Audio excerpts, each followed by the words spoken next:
A Burke County man who died after being tased by deputies was buried this morning, and his family wants justice. 61-year-old Freddie Walker was schizophrenic. The family says Sheriff's Office employees need more training on how to handle mental illness cases. Hannah Latier joins us now to tell us what actions they're taking.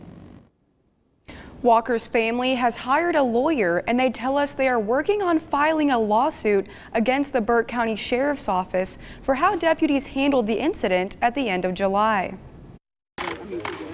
There was different avenues they could have taken to handle that situation, like I said before, with mace, and there was enough people around where they could have restrained Freddie. Palmer says that Walker should not have been tased multiple times during the schizophrenic episode, and that deputies should have used de-escalation techniques and asked questions beforehand. They believe this would have prevented Walker's death. They also think the paramedics on the scene could have done more. The goal is to file a lawsuit, not only that, but to get the proper training so that this doesn't happen to another family. In a video statement released after the incident, Sheriff Alfonso Williams said he believes the deputies didn't violate any laws. We do realize that people across the country have died after being tased, and usually there's some underlying medical condition.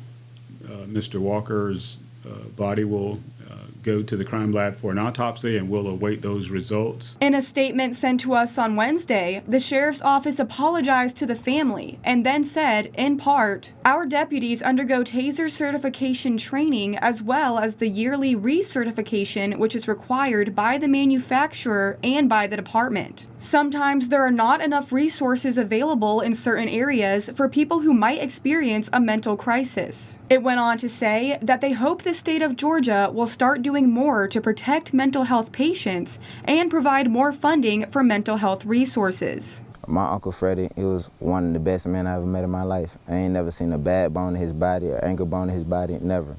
And that's the type of man I want to remember him as. And now that we fight for justice for him, I feel like it should never came to that. That's something that hurt me and my family dearly. And I just hope we can move past from that.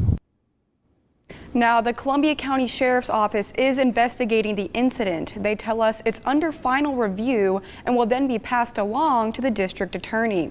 Sheriff Williams said in the video statement that body cam footage will be released when the investigation is complete. We're still waiting on an autopsy report, and you can read more about this case at WJBF.com.